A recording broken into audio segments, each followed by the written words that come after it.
Fanjali malee gudeedee miti yaada. Hin sodaatin. Dubartiidha. Dubartummaadha waada nu sirragaa. Dubartiirra waada nu gaasii hubanna. Namni maallaan jedha maal jettee ofitti callisi. Obboleettiin koo dhalattuu naannoo Wallaggaati. Nu jalaa gudeedamte. Arabatu gudeedee kan gurgurate immoo nama keenya gurguramtee jirti. Jettee nutti himte. Ani immoo tokkoffaa gurguramuu kee lammaffaa immoo intalli Oromoo tokko gudeedamtee gudeedamtee fooftee gara biyyaatti galuuf jechuu yeroo nagoo duutatti iyyuu jedhame yeroo nagoo baay'ee natti dhaga'ame miira keessa galee viidiyoo sirratti hojjedhee si barbaadaa ture. Achumaan obboleettiin keenya si bira jirtu kun Mubaarak Musammaa yoo na barbaadde bakka na barbaaddetti naa kottu ani hin gudeechifne hin gudeenne maal jette. Waa tokko si gaafadha uummata Oromoo irratti. Maqaa uummata Oromoo 1,400 irratti waan si gaafadha. Tokkoffaa sodaatuudhaati. Tokkoffaa dhaggeeffadhu waan sitti hima. Abbootiin kee keessattuu dubartoota Wallaggaa ta'a. Miirri sodaa wayii sitti dhaga'ame. Dhugaa Rabbii sitti hima. Dubartoonni naannoo keessanii dhiira caalti. Hin sodaatin. Waa tokko hin taatu foon abbaa kooti. Nama 1,500 si ilaalaa jira. Uummanni kun siif wareegama. Hin sodaatin. Wannan si gaafadhu waa hunda si gaafadhu. Obboleettiin kee erga biyyaa baate obboleettiin koo isa kaan gaa Oromoonni yeroo biraa ibsinaati. Erga biyyaa baate ji'a 8 jette. Akkasii? Amma ji'a 7 erga biyyaa baate akkasidha. Obboleettiin kee erga obboleettiin koo biyyaa baate jettee paaspoortii nutti ergitee jirti. Paaspoortiin kee ji'a 8 ibsa. Narka jira paaspoortiin kee. Sittan hima maqaa. Maqaan sitti hima. Maqaan sitti hima leesintu. Isin gabbaatee deemtee dandeetti. Biyya isii keessatti haa ulfooftu. Biyya isii keessatti haa ulfooftu. Dhugaan isiniin jedha. Biyya ambaasitti rakkoon akkanaan si qunnamu mana duutee biyyeessa nyaachuu. Amma intalli kun eessa dhayite? Miidiyaa irratti si qarqaarra jechaa ni jiran. Qarqaaranii intala kanaa yoo galchanii hamma gaafa isiin deettutti bootaa godhanii fi ilma san silaa ilma samaatitti kennite gara biyya Araballee deebitee dalagachuu hin dandeetti. Garuu as keessatti kan siraa dalagatu isii wayi hin ulfaata. Jireenyi biyya namaa keessatti wantoota akkana dalaguun hin ulfaata. Biyya kee keessattuu gaafa wanta akkanaa si qunname hamma lubbuu ta'e baasutti ga'uutu jira. Wanni kun immoo tuyyuu wannan taani dallaaltonni immoo ol fuute qilletti isii gataa jirti jechuudha mucaa kana. Dhugaa Rabbii bakkitti isiin garaana nyaatte maaliif hojjettanii namni ilmi namaa kuni dogongorus dhugaanis gootus dirqiin gootus isiin rakkoo keessa jirti sa'aatii irraa kanatti. Garuu namichi suni kakkana isii godhame kun odoo isii qabame sila araba fedhoo ta'e maal ilma isaa fudhatu qaba. Immoo sanii miti jedhemoo wacii isii danda'u qaba. Wacii ilma isaa hamma ilma isaa jiru danda'u qaba.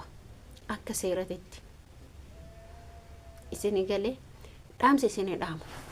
Ijoollee biyyoota Arabaa jirtan, ijoollee haaraa deemtan warra duraan keessa ture hin beeka haalaa jechuudha. Ijoolleen biyyoota Arabaa deemtanii jettan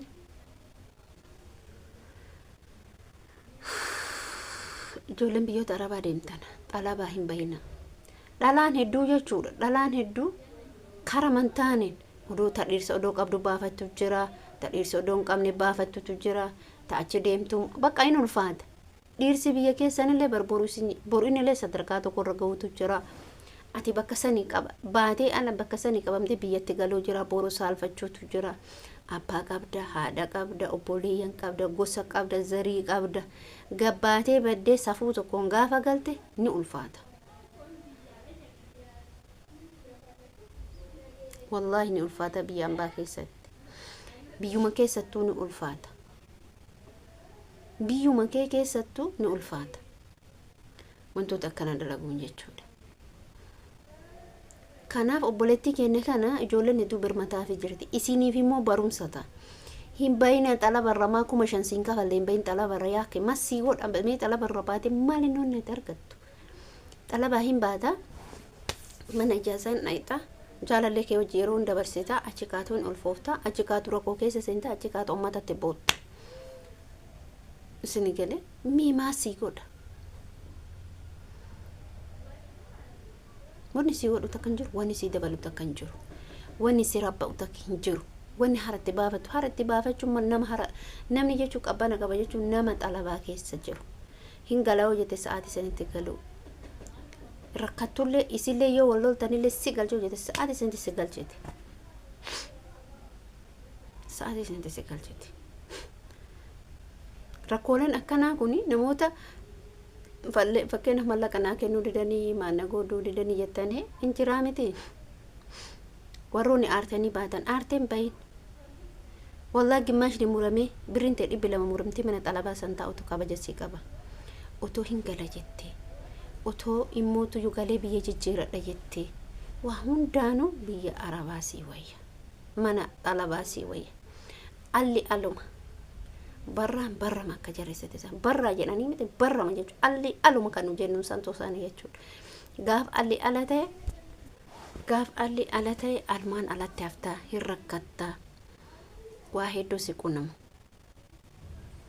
kanaafuu wanni isiniin jechuu barbaadu obboleeyyan tiyyaa wanni isiniin jechuu barbaadu ala baataniin dalagatina manuma san keessatti cinqamtullee waggaa lamaan kee kontiraata kee xumurattee kabajaan galtee mana kee keessatti maatii kee jaan argitee hara baafattee biyya ammallee achumatti deebita yoo jijjiirama fudhachuuf yookiin immoo yoo heerumte ammallee ilmoo kee dhalte biyyuma arabaateetti deebita wanni si jarjarsee si qalaqalee si guggubee manaa si baasee rakkoo keessa galchee imimmaan si boojisu hin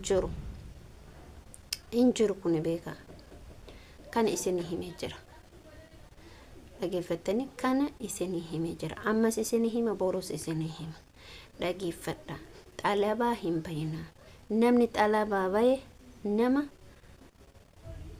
rakkoon intala kana mudate isin mudatudha intalli kun rakkataa akka jirtu laala intalli kun waan isin keessa jirtu laala cinqaa isin keessa jirtu rakkoo isin argaa jirtu isin gale argitan kanaafuyyuu isin yoo dhuguma qalbii qabaattan kabaja qabdan manuma arabaa keessatti mana kontiraata keessatti kabaja qabdan 2,500 dalaga ramadaana 3,000 dalaga injiru waan akkasidha injiru barra jette jarre kanaafuyyuu wanni isin jechuu barbaadu kanuma kanaan ala wanni isin jedhuun qabu kaani murteessaa mataa keessanii xalabaa hin bayinaa namni xalabaa baye nama walaa ta'e raahata kan qabu qalbiin isaa raahaa qabdu yeroo hundaa cinqaadhaa viidiyoo biraatiin hamma walitti deebinutti nagaatti